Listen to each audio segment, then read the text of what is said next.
Getting to know, getting to know, getting to know, getting to know. Ooh, hey, I'm trying to decide which way to go. I made a wrong turn back there somewhere. Ooh, hey, I'm trying. Welcome to Talk That Talk with DivaSpeaks Relationships. We have another letter from one of our good sisters, and I think this is a good one. This is a great letter to address. It's a tad bit lengthy, but I know you don't care because you, like I, enjoy a juicy and a great read or post from someone with a relatable question or situation, which this is that. Once again, welcome to Talk That Talk with DivaSpeaks Relationships. My name is Angela Patarreal, and let's just get into the thick of things because our good sister wants to know my feedback. And so the caption is, after a decade, really? Okay, so let's get into it. My husband, okay, wait a minute. My husband's ex-wife, messaged him after over a decade of no contact. Okay, I'm going to read it again. My husband's ex-wife contacted him after over a decade of no contact. I'll try to keep this as brief as possible, but I'm curious to get other perspectives. Last year, my husband's ex messaged him on Facebook Messenger. She saw that his favorite band was retiring, so it made her think of him. Before this, they hadn't spoken in over a decade. He told me about the message and showed me the exchange as soon as I got home. It was friendly, and he spoke about me and our son. We spoke about the situation. He said that he's curious to see where she's at in life since they hadn't spoke in so long, and she was a bit of a nomad when they were together. I was fine, and I was fine with it because he was being honest with me. She did mention getting his number, but he just ignored that and answered the other question that she asked. The messages stopped, and he thought that was the end of it. But then she messaged saying, "You never gave me your number. It'll be easier to catch up." I told him I'm not comfortable with that, and they could easily communicate through Messenger. My husband basically told her that. Okay, it was radio silence for over a month until she sent him a very long message the other day. Okay, I'm going to paraphrase the message, but she acted as though him not wanting to exchange numbers was insane. Mentioned that it might have to do with my insecurities and that if we work through our issues, he could reach out. The message was very familiar with her saying that she felt their relationship went beyond exes. She also said she was interested in learning about his wife and son and wanted to invite us all to dinner. Am I the only one who finds all of this is BS? I would find it weird to go to dinner with her. My husband has been completely transparent with me, but I also feel like his insistence on continuing the conversation with her is questionable. How would you feel about the situation? I told you it was lengthy, didn't I? I told you it was a lengthy letter, but it's a good one. It is a good one. So let me paraphrase. So our good sister, she's married to a guy who, of course, had a life before her, and got to get this hair right. And his ex reached out to him on Facebook Messenger. Once again, if you're just now tuning in, we got a good sister who's married, whose her husband's ex-wife reached out to him on Facebook Messenger. And there's something that happened with a band that she remembered was his favorite band, was retiring, that made her think of him and made her reach out to our good sister's now husband.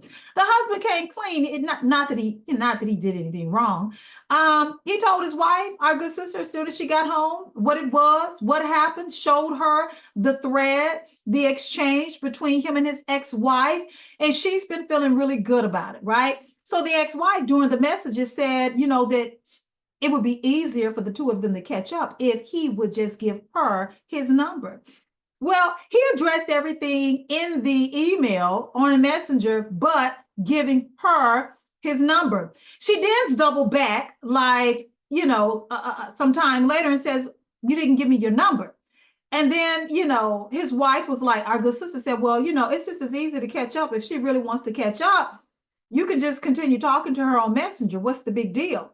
So then the ex-wife comes back and says that she feels that the reason that he doesn't want to give her his number is because of our good sister's insecurities. And when they work through their issues, then he could think about reaching out to her, because all she wanted to do was catch up, and maybe all of them could go out to dinner. So our good sister has a couple of things, and I think she's on it.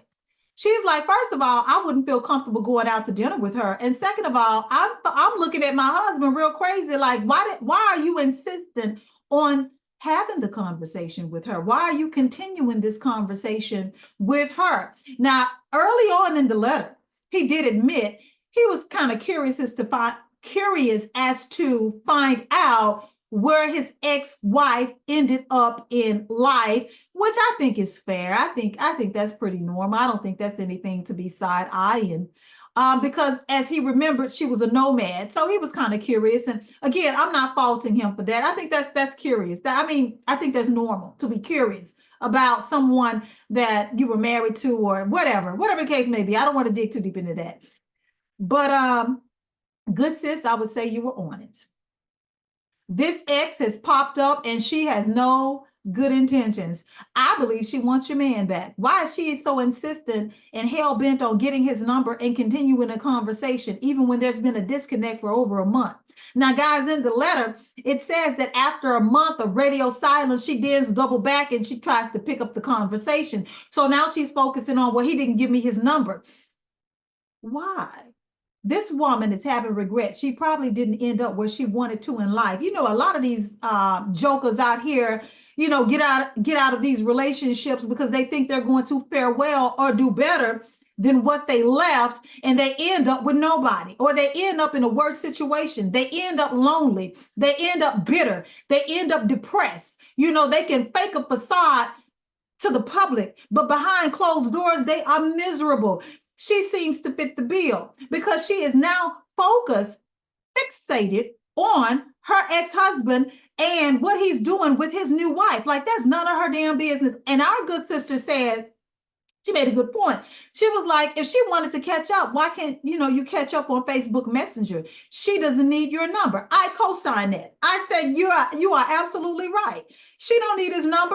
What? Catch up on what? He's married. We have a son. End of story. Now you've been caught up. Move on. But respectfully, she doesn't want to move on because she's fixated on your man. She is reminiscing about the times they were together, and she only wants to take you to dinner to size you up, to size up in her mind, her little weak-ass, lonely mind, the competition. That's all she wants. She's trouble. Trouble is knocking at your door. I hope that your husband continues to be transparent with you, because that ex is up to no good. That's why most of us don't like exes, okay? Most of us don't like exes because most of the time, not all of the time, but most of the time, when the new wife, the new woman, when she's, what do I want to say? When they know of the new wife, the new significant other, the new partner, something within some of them, not all of them, because I'm not one of those exes, okay? I don't give a crap who you're with. When I'm done, I'm done.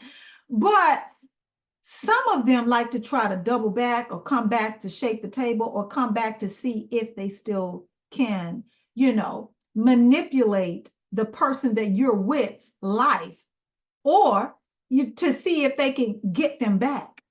This ex in this letter seems like one of them. That's why I don't like exes. We don't need to be kumbaya. We don't have to be friends. We probably will not be friends. You can call me petty. I don't give a damn.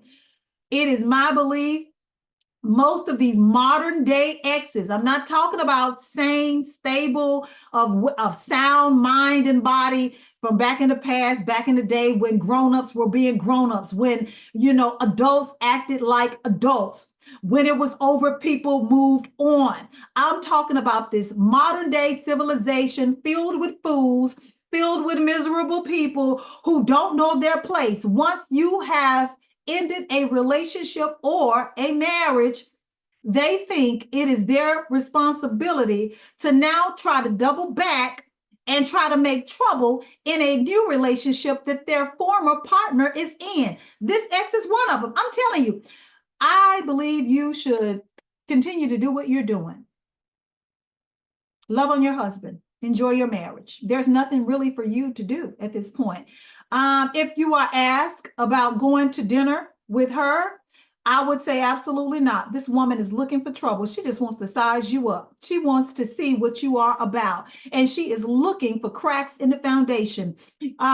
Exhibit number 1, when she said that she mentioned him not wanting to give her his number, she felt like it was due to your insecurities. She doesn't know anything about you. What made her think it was okay to fix her mouth and say that you were being insecure is the reason that your husband isn't giving her his number. No, you know what? She's looking for cracks in the foundation so she can come in, okay, and start trouble or start an affair and try to rekindle the romance with your husband, who is now her ex-husband.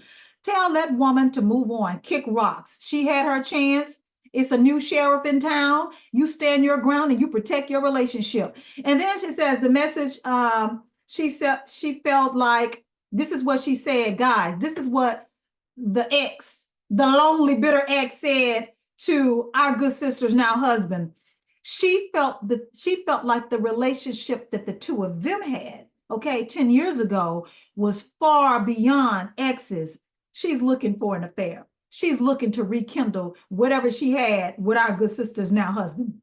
She's looking for trouble. See, life didn't turn out the way that she thought it was going to turn out for her. Sometimes, guys, I felt that in my spirit. Sometimes a lot of these jokers, a lot of these clowns, that belong in the circus, sometimes a lot of them don't fight for the relationship when it is in trouble. A lot of them refuse to put in the work to salvage a broken relationship.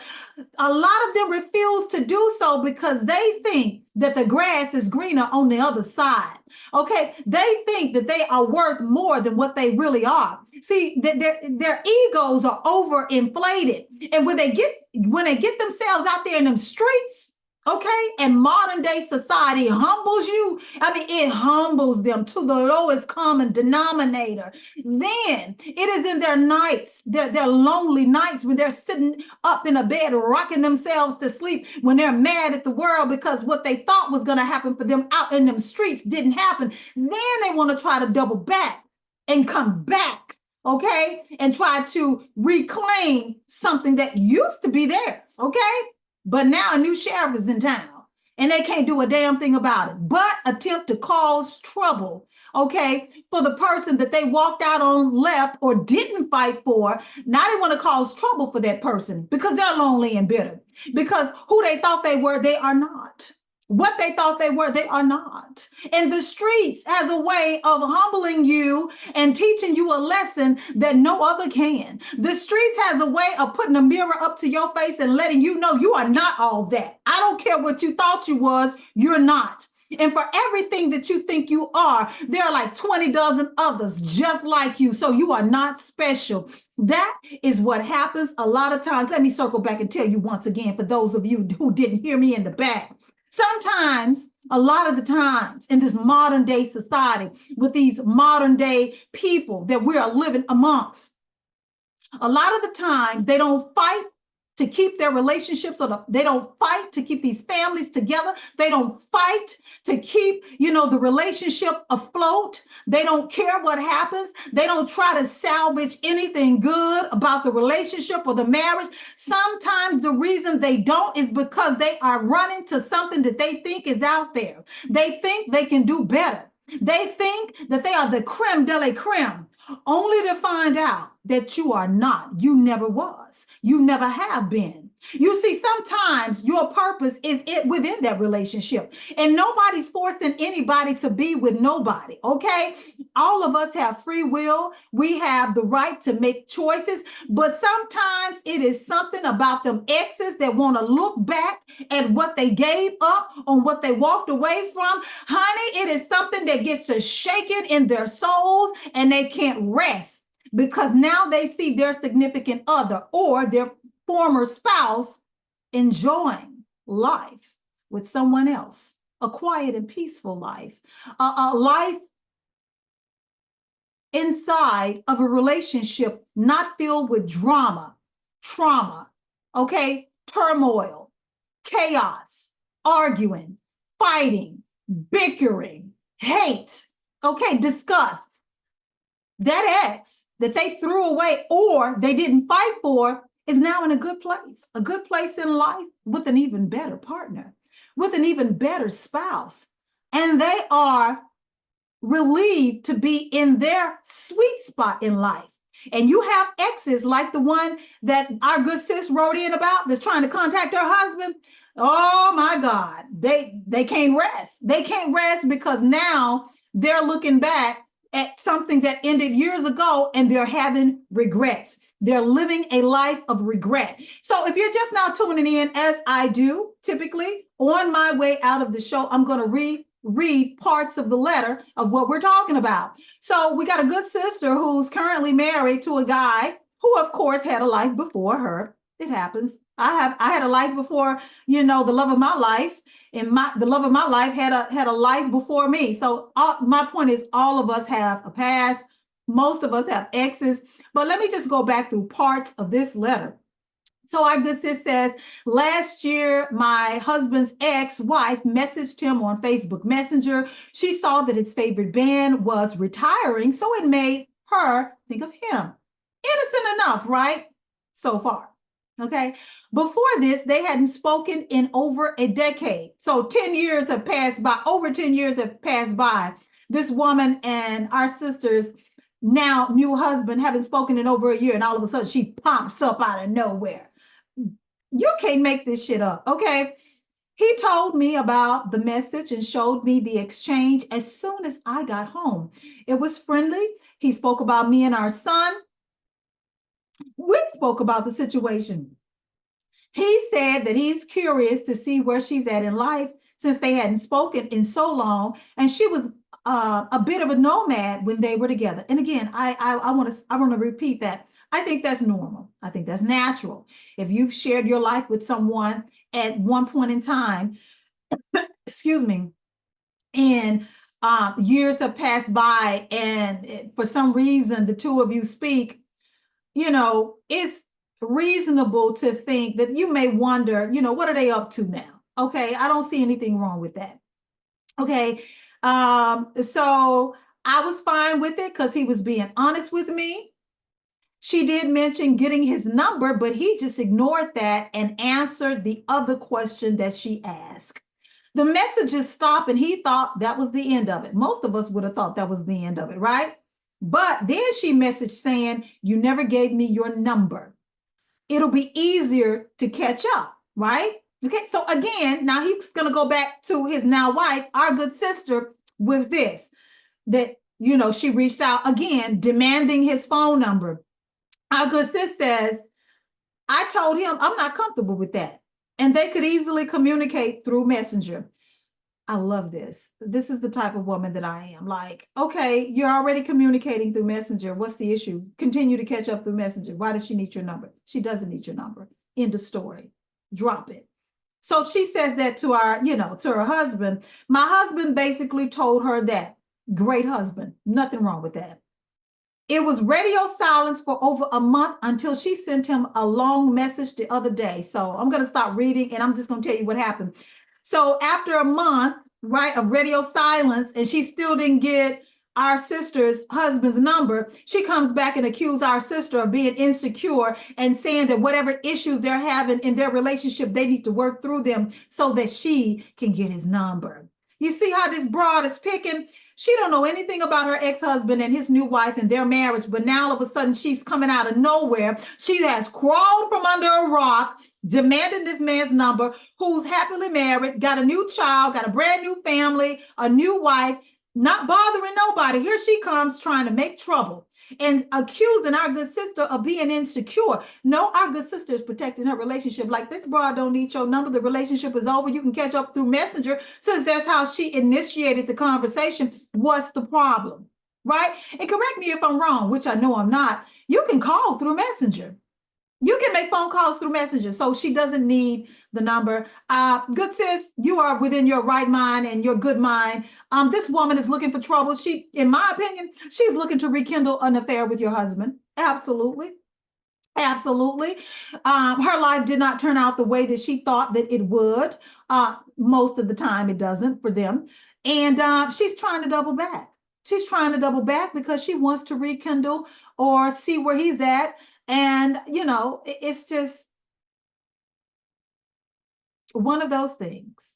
I'm trying to be nice. That's why I'm taking my time.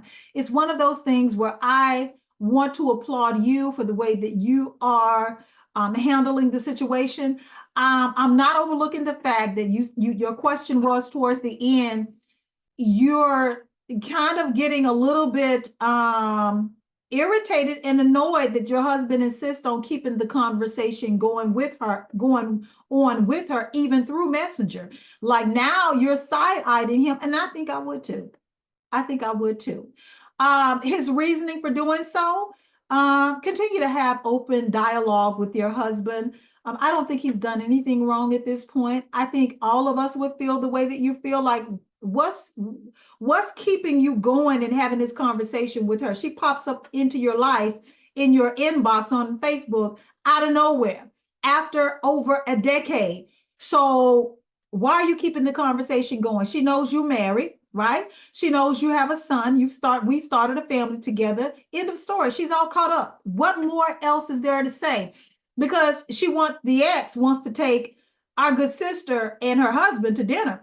No, there's no going to dinner. So there's no conversation there. No, don't allow the enemy entry into your relationship or marriage. If this is something that you know you're not comfortable with, which our good sister has said, if this is something that you know that you're not going to be happy about, don't do it. Don't start it. Move on. Shut that conversation down. Let that be the end of it. Do not allow this miserable woman, whose life has not turned out the way that she thought it was going to, entry into your life. That's it. That's all. This has been Talk That Talk with Diva Speaks Relationships. My name is Angela Patarial, and until the next time, guys, toodles.